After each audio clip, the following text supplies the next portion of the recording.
หลายท่านก็เปิดวิทยุฟังรายการบ่ว่าจะเป็นช่วงเมื่อเจ้าบ่ว่าจะเป็นช่วงเมื่อตอนเมื่อแลงแล้วก็เมื่อค่ำบางท่านก็ฟังจนถึงเมื่อคืนรายการนี้มีชื่อว่าสารธรรมยามค่ำสารธรรมยามค่ำชื่อก็ตึงบอกแล้วว่าค่ำแล้วตะวันตกดิน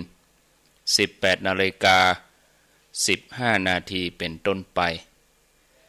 มาปะญาติโยมท่านทั้งหลายเป็นประจำทุกวันเสาร์แล้วก็วันอาทิตย์วันเสาร์รับผิดชอบโดยท่านชัยวัฒน์นาคเสโนส่วนวันอาทิตย์รับผิดชอบโดยอาตมาภาพพระครูอภิวัฒนวิกรมวัดปากตางเจริญตำบลดอยหล่ออำเภอดอยหล่อจังหวัดเชียงใหม่เป็นผู้รับผิดชอบดำเนินรายการมาพบญาติโยมท่านทั้งหลายสัปดาห์ละ1 วัน7 วันก็มาปะกันเหี่ยวันก็คือวันติดส่วนวันอื่นๆก็มีครูบาอาจารย์รูปอื่นตนอื่นได้สลับซับเปลี่ยนกันมาดำเนินรายการวันติดอาตมารับผิดชอบวันจันทร์วันพุธนี้จันทร์กับวันการนี่ก็ท่านพระครูปลัดณัฐพงศ์ทิตวุฒศิริวัดดอนจันทร์ส่วนวันพุธก็เป็นท่านอาจารย์พระมหานพดลสุวรรณเมธีเจ้าคณะอำเภอวังเหนือท่านพระมหานพดลสุวรรณเมธีซึ่งท่านเป็นเจ้าคณะอำเภอวังเหนือวัดบรรพตคีรีสุวรรณบรรพตขออภัยวัดสุวรรณบรรพตท่านจัดรายการทุกวันพุธแล้วก็วันพฤหัสบดีวันศุกร์ก็ท่านพระครูปริยัติชัยวัฒน์วัดสันมณะตำบลแม่เจดีอำเภอเวียงป่าเป้าจังหวัดเชียงรายวันเสาร์ตะวานี่ที่ผ่านมาก็ท่านชัยวัฒน์นาคเสโนหรือว่าตุลุงยองจัดรายการสลับสับเปลี่ยนกันแล้ววันอาทิตย์อาตมาภาพก็มาพบปะญาติโยมทั้งหลายสัปดาห์ไหนก็มาเหวันส่วนเมื่อเจ้าก็มาเข้ารายการให้ญาติโยมได้ฟังในวันติดวันจันทร์วันการแล้วก็วันพุธวันติดนี่ก็ชั่วโมงเดียว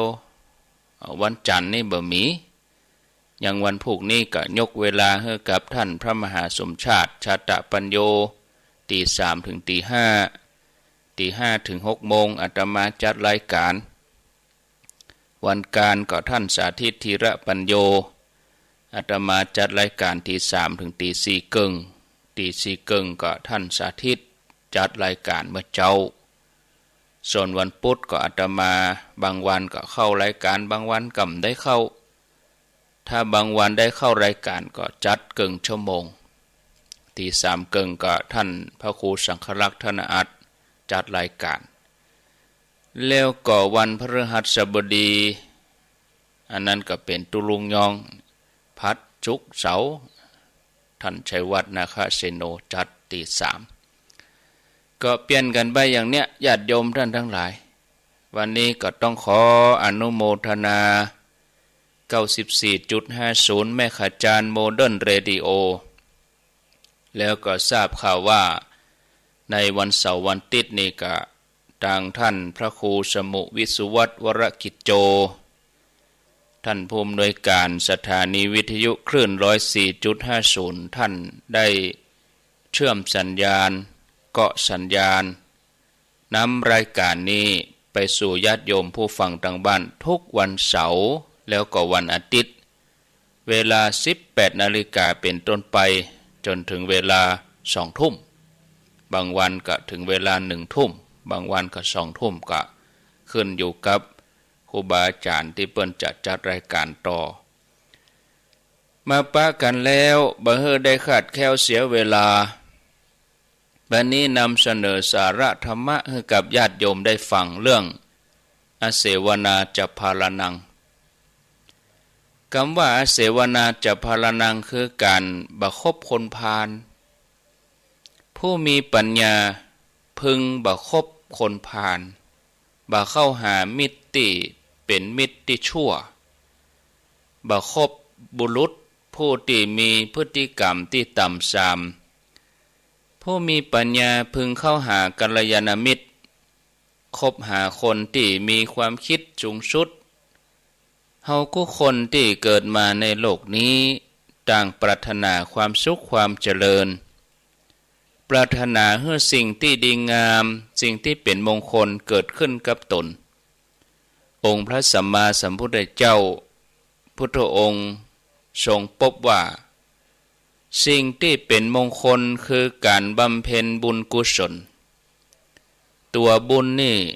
จะเป็นเครื่องสนับสนุนให้เราได้เข้าถึงวัตถุประสงค์ของการได้เกิดมาเป็นมนุษย์สมบูรณ์ด้วยรูปสมบัติทรัพย์สมบัติคุณสมบัติตลอดจนถึงการบรรลุมรรคผลนิพพานฉะนั้นบุญจากการได้บำเพ็ญทานรักษาศีลภาวนาก็เลยเป็นสิ่งที่มีความสำคัญอย่างยิ่งสำหรับของเฮาทั้งหลายทุกคนหลังจากที่องค์พระสัมมาสัมพุทธเจ้าพระองค์ได้ตรัสรู้สัมมาสัมโพธิญาณแล้วคืนหนึ่งขณะที่พุทธองค์ทรงประทับอยู่ที่วัดพระเจตวันท้าวสักกะเทวราชซึ่งเป็นใหญ่ในสวรรค์ชั้นดาวดึงส์เมื่อหมู่เทวดาถามปัญหา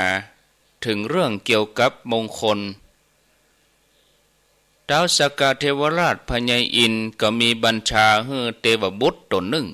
พร้อมด้วยหมู่บรรดาบริวารเทวบุตรทั้งหลายไปทูลถามพระศาสดาพระสัมมาสัมพุทธเจ้าว่าอันยังเป็นมงคลของชีวิตความจริงเรื่องมงคลของชีวิตนั้นญาติโยมท่านผู้ฟังมนุษย์และเทวดาก็กึดกันมาเมินแล้วแต่ว่าแต่ละคนก็กึดไปคนละอย่างบางคนบอกว่าสิ่งที่เป็นมงคลได้แก่รูปร่างหน้าตาที่ดีที่งามจะทำให้ชีวิตมีความสุขมีความเจริญก้าวหน้าบางคนบอกว่าต้องมีเสียงที่ไพเราะมีเสียงที่ก้องกังวานจึงจะจัดว่าเป็นมงคลอย่างนี้เป็นต้นบางทีบางคนก็เกิดว่าสิ่งที่เป็นมงคลอยู่นอกตัวก็มีบอกว่าจะเอาแม่น้ำต้นไม้ภูเขาหรือจอมปลวกอันอย่างที่ออกมาแปลกๆก็มีความเชื่อว่าอันนั้นเป็นมงคลผู้คนคิดว่าจะต้องหาความเป็นมงคลเข้ามาสู่ตัวแต่องค์พระสัมมาสัมพุทธเจ้าพุทธเจ้าเฮานี่เปิ้นบ่ได้ตรัสอย่างนั้นองค์พระสัมมาสัมพุทธเจ้าพุทธองค์ทรงบอกว่ามงคลเป็นสิ่งที่ทุกคนต้องทำขึ้นเองคือเฮาจะต้องลงมือทำนั่นคือทำความดีทำบุญกุศลถึงจะเป็นสิริมงคลกับตัวเองมงคลทางกายมงคลทางวาจาแล้วก็มงคลทางใจมงคลทางกายมงคลทางด้านกรรมอู้แล้วก็มงคลทางด้านใจที่ดีงามตัวเนี้ยถึงจะเป็นสิริมงคลของชีวิตเนี่ยคือชีวิตเรามีความสุขความเจริญแน่นอนญาติโยมทุกคนบ่ต้องการความตกต่ำทุกคนต้องการความเจริญก้าวหน้าต้องการความเป็นสิริมงคลฉะนั้นเราก็จะต้องทำเองสิ่งที่เป็นมงคลหรือบ่มงคลนั้นตนรู้ตนทำความดีขั้นแรกเนี่ย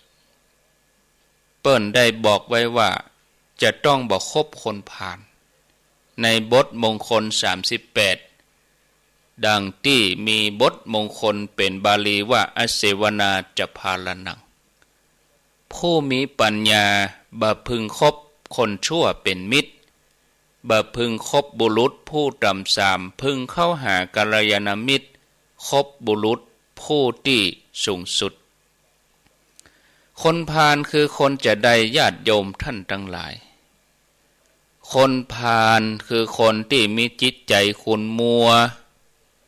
มีความคิดความหันต่อสิ่งต่างๆผิดไปจากความเป็นจริงชอบคิดชั่วพูดชั่วแล้วก็ทำชั่วเกื้อกลัวกับความบดีจิตใจขุ่นมัวอยู่ตลอดเวลาแล้วคนชั่วคนพาลนี้บ่ยอมรับระเบียบวินัยนำแต่ความเดือดร้อนมาสู่ตัวเองสู่ครอบครัวสู่เพื่อนฝูงสู่สังคมไผไปคบหาสมาคมมีแต่เสื่อมเสียตั้งแต่เสียชื่อเสียงเสียทรัพย์สินเงินทองเสียหน้าที่การงานเสียญาติมิตรที่สำคัญที่สุดนั้นคือเสียจากความดีดีบ่ดีกับไปติดเชื้อคนพาลจากที่เคยเป็นคนดีจากที่เคยเป็นคนมีชื่อเสียงดีก็กลายเป็นคนที่มีชื่อเสียงบ่ดีเป็นคนพาลไปตัวเรื่องอดีตการเคยมีมาแล้วที่กรุงปาราณสีโพธิสัตว์เจ้าเฮาถือกำเนิดเกิดเป็นปุโรหิตคำว่าปุโรหิตนั่นคืออมาตย์เป็นที่ปรึกษาของพระราชาเมืองปาราณสีมีชื่อว่าพรหมทัตพญาเจ้าเมืองพรหมทัตมีช้างมงคลเชือกหนึ่ง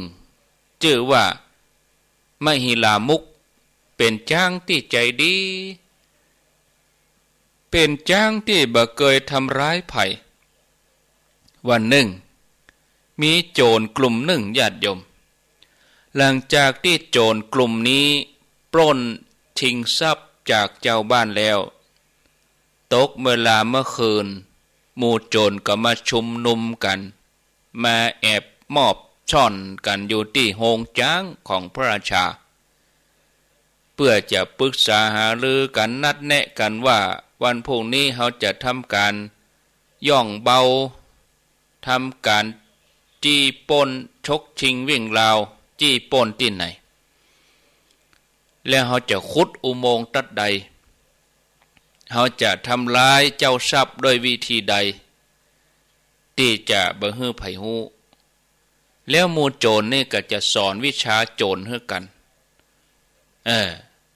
เฮาเป็นโจรนี่เฮาต้องมีมารยาทความเป็นโจรนี่จะต้องเหี้ยมโหดโจรบ่ต้องใจดีโจรบ่ต้องมีเมตตาโจรจะต้องมีใจแข็งกระด้างบ่ต้องสงสารภัยโจรจะต้องดุร้ายและหยาบคายถึงจะทำอาชีพโจรได้สำเร็จหมู่โจรก็ปรึกษาหารือกันอย่างเอี้ยกูขึ้นก็คืนเมื่อจ้างของพญาเจ้าเมืองได้ยินเข้าเป็นประจำได้ยินบ่อยๆเป็นประจำนะญาติโยมน้ำหยดลงหินทุกวันหินมันยังกร่อนโจรนี่ก็สอนอย่างเงี้ยที่จริงบ่ได้สอนจ้างสอนหมู่โจรเดียวกันเฮ้อมีจิตใจเหี้ยมโหดเขาสอนเฮ้อตัวเองทำแบบนั้นคือสอนเฮ้อเป็นโจรมีความดุร้ายทำร้ายผู้อื่นเอาไปเอามาความคิดเหล่านั้นก็ซึมเข้าไปในจิตของจ้างพญาเจ้าเมืองจ้างมงคลนี่ก็อาละวาดคนเลี้ยงจ้างที่มาโฮงจ้างตั้งแต่เจ้ามืดจ้างตัวนี้ก็เอางวงมายับคนเลี้ยงฟาดกับปืนตายหันภัยผ่านมาก็เป็นว่าฆ่าหมดจนภัยเข้าใจว่าจ้างตัวเนี้ยจ้างมหิลามุกเป็นจ้างมงคลของพญาเจ้าเมืองนะจ้างตัวนี้คงตกมันเป็นบ้าไปแล้วก็พากันไปกราบทูลพระราชา พระราชาก็ส่งโพธิสัตว์เจ้าไปสืบเสาะหาต้นสายปลายเหตุของเรื่องเหล่านี้เป็นจะได้จ้างของพระองค์เปลี่ยนแปลงไปเนี่ยอย่างจ้างตัวนี้จากเดิมเป็นจ้างตีบัดทำร้ายภัยบ่มีนิสัยดุร้ายบัดเดี๋ยวนี้เป็นจะได้จ้างตัวนี้ถึงเปลี่ยนไปมีนิสัยดุร้ายน่ะทั้งที่จ้างบ่ได้เป็นโรคอันอย่างเลยโพธิสัตว์เจ้านี่เปิ้นเป็นบัณฑิตญาติโยมเปิ้นมีสติปัญญาพิจารณาไตรตรองแล้วสันนิษฐานว่าคงจะมีไผมาอู้อันอย่างให้จ้างได้ยินก็เลยไปถามคนเลี้ยงจ้างว่าเวลาเมื่อคืนเนี่ยได้ตรวจตราบริเวณรอบๆก็เคยหันไผมาอู้จาปรึกษาหารือข้างหงจ้างให้จ้างได้ยินพ่องก็คนเลี้ยงจ้างก็ตอบว่ามีโจรหลังจากที่ไปปล้นแล้วก็มาปรึกษาหารือกันอยู่ใกล้หงจ้างเป็นเวลาหลายคืนติดต่อกันมาโพธิสัตว์เจ้าฟังแล้วก็เข้าใจทันทีว่าโอ้จ้างตัวนี้จากที่เคยมีนิสัยดีบัดทำร้ายไผกลายเป็นจ้างดุร้ายเพราะว่าไปฟังกำโจร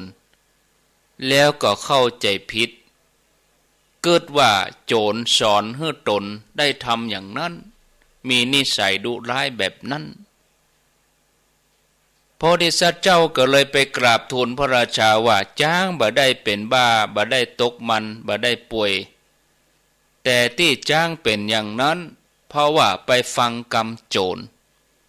โพธิสัตว์เจ้าก็แนะนำว่าถ้าจะแก้ไขให้จ้างมีจิตใจเหมือนเดิม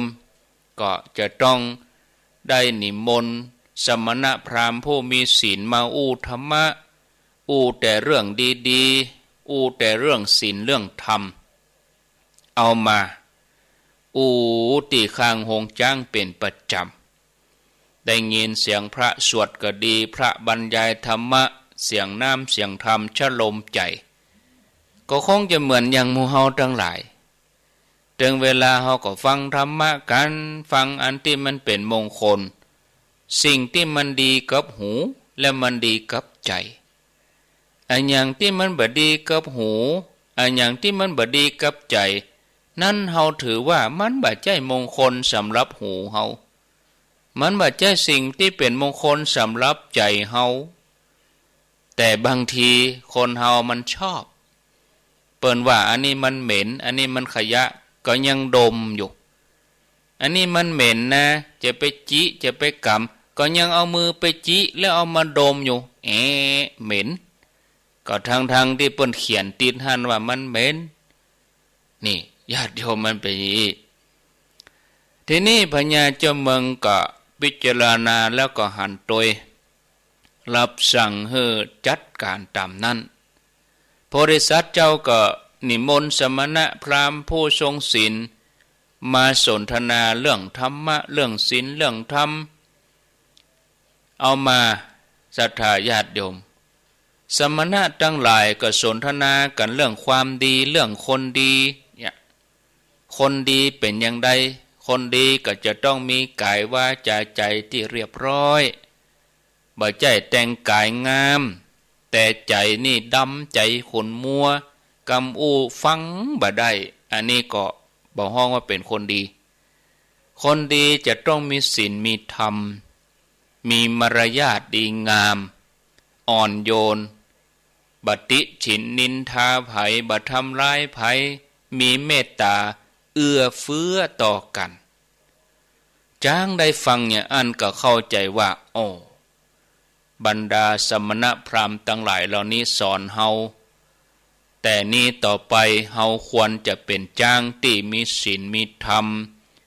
เป็นจ้างที่มีความเอื้อเฟื้ออ่อนโยนมารยาทดีจ้างตัวนี้ก็กลับมาเป็นจ้างที่ดีสุภาพอ่อนโยนพญาเจ้าเมืองก็โสมนัสดีใจชื่นชมในความสามารถของโพธิสัตว์เจ้าที่เปิ้นเป็นบัณฑิตแม้กระทั่ง อัธยาศัยของสัตว์เดรัจฉาน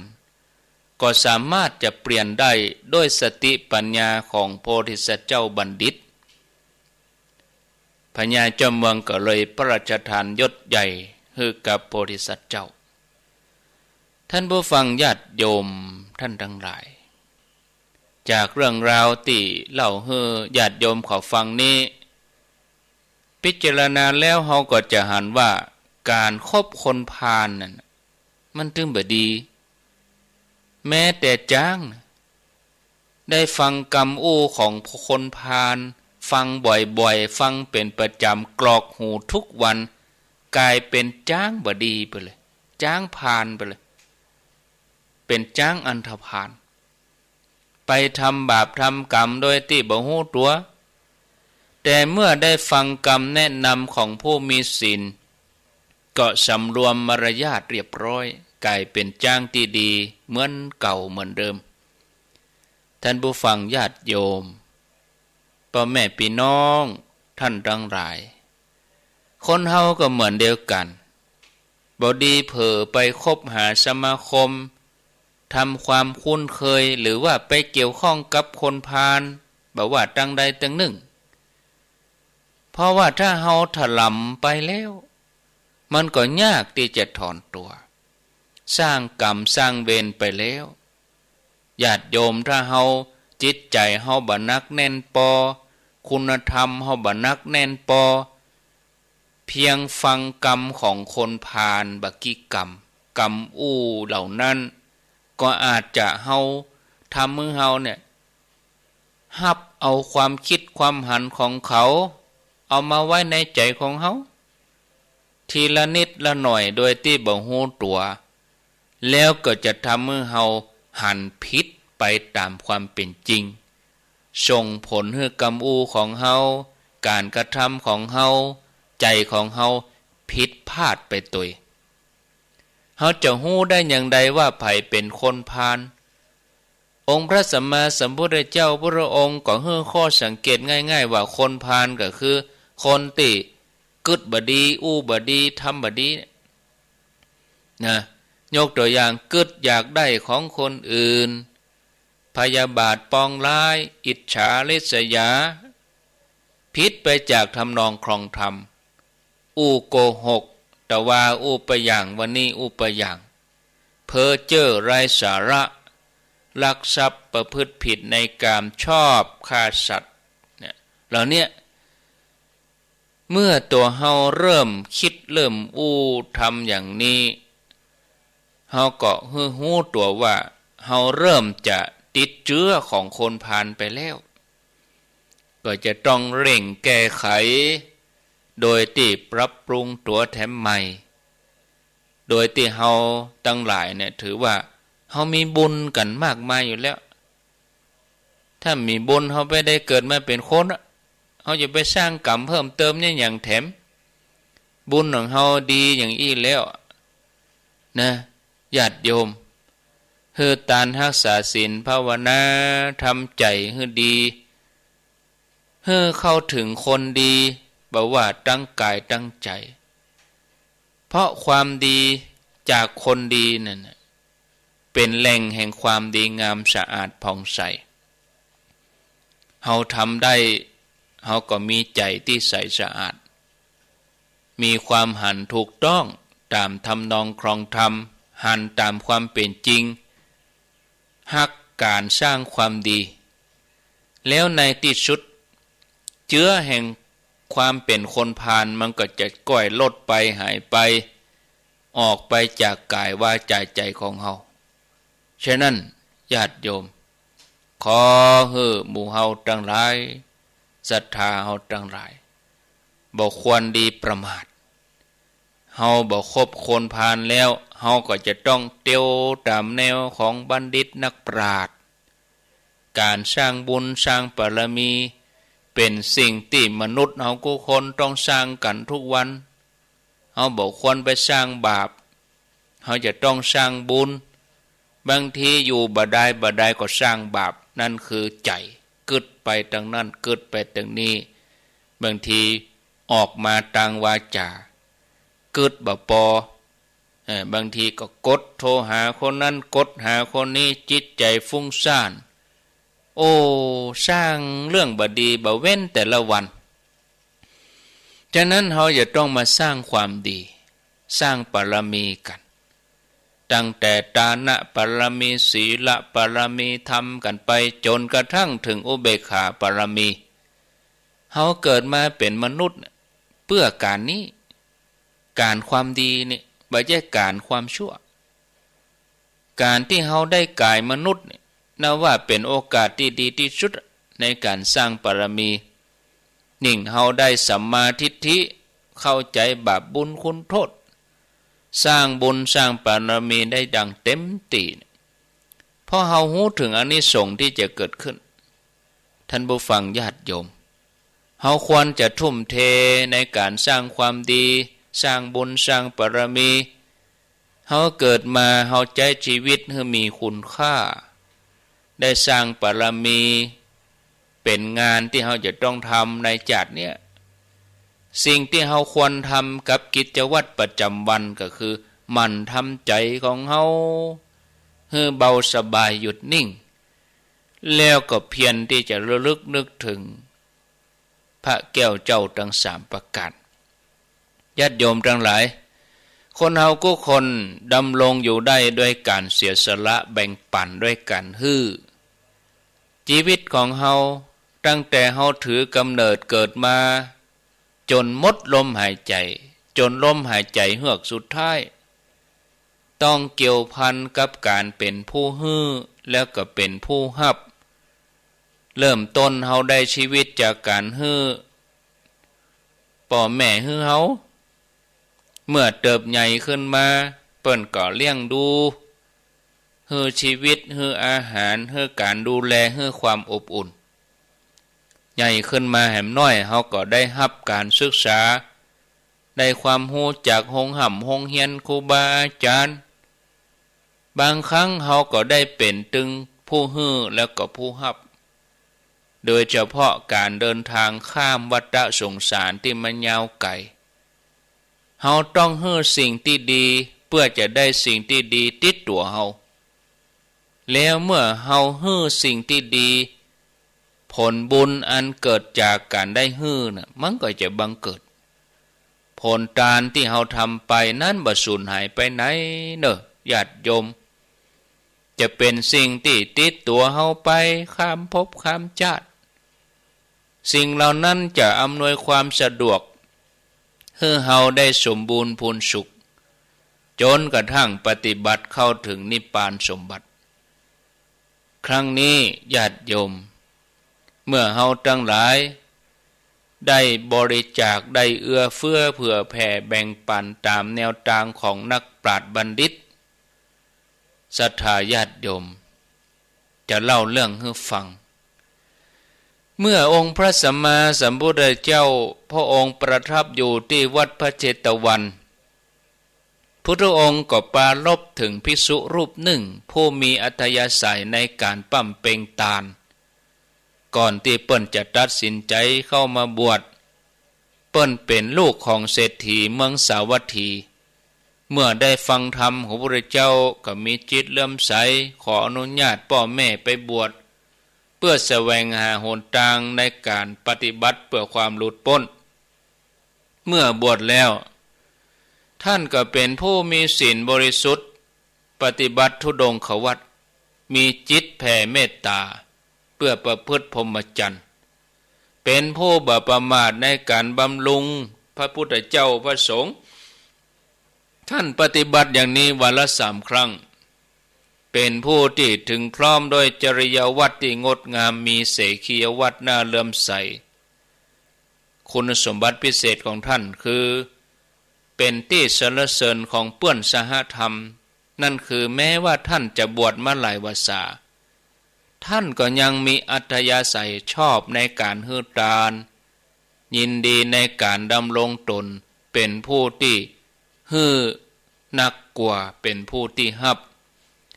ได้บำเพ็ญสารานิยธรรมจนครบถ้วนสมบูรณ์เมื่อฮู้ว่ายังมีปฏิฆะหกคือผู้ต้องการจะฮับสิ่งของท่าน ท่านจะบ่ห่วงเห็นไว้เลยทั้งที่บางครั้งตัวท่านเองก็อยากจะเก็บไว้แต่ก็ยอมตัดใจถวายสิ่งของนั้นไปจนหมดบางวันอาหารบิณฑบาตที่รับมามีบ่เพียงพอเฉพาะตัวท่านรูปเดียวต่ออันแต่เมื่อหันว่าเปื้อนสหธรรมิกรูปอื่นๆยังบ่ได้รับอาหารมีความลำบากมาหลายวันท่านก็ยอมจะอดอาหารมื้อนั่นเพื่อที่จะฮื้อตานสละสงเคราะห์กับเปื้อนสหพรหมจารีฉะนั้นชื่อเสียงของท่านก็เลยปรากฏในหมู่ภิกษุทั้งหลายว่าเป็นผู้มีอัธยาศัยในการจำแนกแจกทานยินดีในการฮื้อวันหนึ่งพระสงฆ์ทั้งหลายได้สนทนากล่าวสรรเสริญคุณของท่านที่โรงธรรมสภาว่าท่านรูปนี้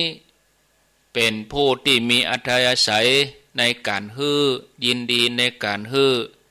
ท่านได้ตัดความโลภแม้มีน้ำประมาณเพียง1 น้อยท่านก็จัดแจงถวายเปื้อนพรหมจรรย์จนหมดตัวเธอมีอัธยาศัยดุจโพธิสัตว์เจ้าฮักในการฮื้อทานฮักในการสร้างบารมีพระเจ้าพระองค์ก็ได้ยินที่พระสงฆ์สนทนาโดยญาณพระองค์ก็ตั้งพระทัยว่าจะยกย่องคุณธรรมของภิกษุรูปนี้ให้สูงขึ้นพระองค์ก็เสด็จออกจากคันธกุฏีถามเรื่องที่ภิกษุสนทนากันอันนี้เป็นธรรมเนียมแถมอย่างหนึ่งของพระเจ้าทุกพระองค์เนอะญาติโยมแม้พระองค์จะทรงทราบเรื่องราวต่างๆโดยพุทธานุภาพโดยพุทธญาณแต่พระองค์จะบัดตรัสดักใจหรือแสดงให้รู้ว่าทรงรู้เรื่องราวถึงหมดโดยมหากรุณาอันบ่มีประมาณบ่มีที่สุดพุทธองค์ก็ถามไปตามลำดับเพื่อทรงอนุเคราะห์ภิกษุสามเณรอุบาสกอุบาสิกาตลอดจนถึงเหล่าเทวดาที่ยังบ่ได้ตันหูเรื่องราวที่พระสงฆ์เปิ้นสนทนากันเมื่อพระสงฆ์กราบทูลเรื่องราวที่กำลังสนทนากันก็เป็นอันว่าทุกคนที่มาสมาคมนั้นมีข้อมูลเหมือนเดียวกันอันนี้เป็นความละเอียดละออของพระองค์ที่ปรารถนาจะให้เกิดประโยชน์แก่มวลหมู่สรรพสัตว์ทั้งหลายจากนั้นองค์พระสัมมาสัมพุทธเจ้าพระองค์ก็ทรงตรัสว่าดูก่อนภิกษุทั้งหลายภิกษุตนนี้เมื่อชาติก่อนก็เคยเป็นผู้ที่บ่ฮื้อทานมาเหมือนกันเขาก็เคยเป็นคนตรณีทีเหนียวแม้แต่หยาดน้ำเพียงเล็กน้อยก็ห่วงเห็นบ่ยอมฮื้อไผต่อมาเธอได้ถูกทรมานทำให้หมดพยศได้พรรณนาผลแห่งการฮื้อทานแล้วก็ได้ฮื้อตั้งแต่นั้นมาเธอหันกลับมาฮื้อทานดูก่อนภิกษุทั้งหลายภิกษุรูปนี้เคยได้รับปอในสำนักของเฮาตถาคตเจ้าว่าแม้ได้น้ำมาเล็กน้อยเพียง2 มือหากบ่ได้ฮื้อทานจักบ่ดื่มน้ำนั้นโดยผลแห่งการได้รับปอในสำนักของเฮาภิกษุรูปนี้เธอจึงเป็นผู้มีอัธยาศัยในการฮื้อทานเมื่อพระสงฆ์ทั้งหลายทูลถามเรื่องราวในภพชาติอดีตของภิกษุยินดีในการฮื้อทานรูปนี้พระองค์ก็ทรงตรัสเล่าแถมว่าในอดีตกาลเมื่อพระเจ้าพรหมทัตเสวยราชสมบัติอยู่ที่เมืองปารณสีโพธิสัตว์เจ้าถือกำเนิดเกิดเป็นคฤหบดีผู้มั่งคั่งมีทรัพย์มากมีทรัพย์ถึง80 โกฏภายหลังพระราชาก็ทรงพระราชทานตำแหน่งเศรษฐีประจำเมืองแก่โพธิสัตว์เศรษฐีโพธิสัตว์เองก็ได้รับการเคารพยกย่องจากเจ้าเมืองแล้วก็พี่น้องเจ้าบ้านมีความเคารพยกย่องเป็นที่สมควรเหมาะสมได้รับตำแหน่งนี้เพราะว่าเศรษฐีโพธิสัตว์เจ้าเป็นผู้ที่มีจิตใจอบอ้อมอารี มีความเอื้อเฟื้อเผื่อแผ่ตั้งแต่นั้นมาโพธิสัตว์เจ้าก็เป็นที่ฮักของคนตึงเมืองวันหนึ่งท่านเศรษฐีได้พิจารณาพอสมบัติตัวเองเกิดว่ายศตำแหน่งตั้งหลายเฮาบ่ได้มาเพราะการนอนหลับหรือว่าเฮาบ่ได้มาเพราะเฮาทุจริตที่เฮามีเนี่ยเพราะว่าบุญน่ะเพราะเฮาได้ทำกายสุจริตวจีสุจริตมโนสุจริตบัดเดี๋ยวนี้เฮาก็เลยอยู่สบายเป็นเพราะบุญเก่าบุญใหม่บุญปัจจุบันที่เฮาทำทั้งหลายทั้งมวลนี้ต่อไปจะกลายเป็นบุญในอดีตของอนาคตฉะนั้นเฮาจึงควรทำสิ่งที่เปิ้งไว้สำหรับอนาคตของเฮาโดยการสั่งสมบุญในปัจจุบันให้นักที่สุดเท่าที่จะนักได้จะได้มีอนาคตดีขึ้นไปกึดอย่างนั้นแล้วก็เอาทรัพย์80 โกฏออกคือทานท่านเศรษฐีได้สร้างศาลาโรงทานถึง6 แห่งคือประตูเมือง4 แห่งใจกลางเมือง1 แห่งแล้วก็ที่หน้าบ้านที่ประตูหน้าบ้านแถมท่านบริจาคทรัพย์วันละ600,000 กหาปณะบำเพ็ญมหาทานทุกวันบ่ขาดท่านเฮือทานอย่างนี้จนตลอดชีวิตเมื่อเสียชีวิตแล้วไปเกิดเป็นเจ้าสกเทวราชส่วนบรรดาลูกของท่านจะดำรงอย่างใดทำตามป้อกอก็ก้อยไปติดตามในตอน2คำว่าตอน2นั่นคือรอเวลา 19:30 นาทีเพราะว่าพอเวลาตอนนี้ 18:53 ถ้าจะเล่ายาวก็กลัวบ่จบก็เดียว 19 นาฬิกาบางสถานีก็เป็นข่าวแต่ในเครือข่ายขึ้นสีขาวนี่เฮามาสวดมนต์ธรรมจักรปวัตตนสูตรแล้วเขาก็มาแผ่เมตตาให้กันพรหมวิหารแผ่เมตตาใหญ่ในเวลา30 นาทีแล้วกำเดียว 19:30 นาทีเฮาก็มาปะกันญาติโยมขอให้ญาติโยมทั้งหลายตั้งอกตั้งใจดำรงตนอยู่ในฐานะเป็นผู้ฮื้อแล้วเฮาจะมีความสุขใจยินดีในการเอื้อเฟื้อเสียสละแบ่งปันจะไปยินดีในการรับอย่างเดียวอย่าลืมว่าที่จะฝึกตัวให้เป็นผู้สละความตนีให้มันหลุดออกไปจากใจคือเฮาจะต้องทำปฏิบัติทุกวันอย่างญาติโยมเขาตักบาตรทำบุญถวายสังฆทานบำเพ็ญบุญกิริยาวัตถุ10 อย่างสิ่งเหล่านี้จะหล่อเลี้ยงใจเฮาข้ามภพข้ามชาติเนอะญาติโยมทั้งหลายนะกะเดียวเฮาก็ก้อยมาฟังต่อเนาะฟังไหลนี้ไปไหนเตือนเด้อตอนนี้เวลาข้างแถม6 นาทีที่เหลือนี้ก็อยากจะฟังญาติโยมฟังจากที่ไหนตังใดคลื่นไหนฮับกาอยู่ตังใดกาก็ขอเจริญปอนโทรศัพท์เข้ามาแจ้งผลการรับฟังอุจจาสนทนาแล้วก็ฟังแล้วเป็นอย่างใดเวลาเหลือนี้น้อยโทรเข้ามาได้ที่หมายเลข0998366322เป็นเวลานาทีทองถ้ามีอาตมาก็จะพักแล้วก็เอาสวดมนต์ให้ญาติโยมเขาได้สวดมนต์ด้วยกันเมื่อค่ำยามแลงถ้ามีก็โทรเข้ามานะถ้าบ่มีก็เดี๋ยวก็สวดมนต์เนาะบางครั้งบางท่านก็อาจจะสารวนกับการเตรียมกับข้าวกับปลาบางคนก็อาบน้ำเจริญพรไหว้สาครับพ่อครูน้องเบลกะครับน้องเบลครับฟัง104ครับผมตั้งแต่ต้นเลยครับฟัง104กะครับเปิ้นฮับอยู่กะเปิ้นฮับครับปกติเป็นของวัดป่าแดงครับเปิ้นฮับวันนี้เปิ้นถ้าจะติดธุระเนาะครับดีละจับ จับจังหวะก็เดี๋ยวไปต่อตอนสองครับไว้ตาครับสวัสดีเนอขอบคุณขอบคุณที่โทรมาบอกน้องเบล17ก็อย่าไปกะเนาะน้องเบลเจริญพรตามไปขาเจ้านะลูกคนโอ้แม่แก้วกะเจ้าเขาจะไปฟังตัวเจ้าได้ตึงอาหารกายได้ตึงอาหารใจเนาะแม่แก้วอวดร่างฟังแม่ขายจานโมเดิร์นกะได้อาหารใจกันได้โอ้ฟังแม่ขายจานโมเดิร์นเนาะเจ้าให้ขจานน่ะเจ้าโชคดีเนอสาธุสาธุสาธุเจริญพรเจริญพรโทษจากไหน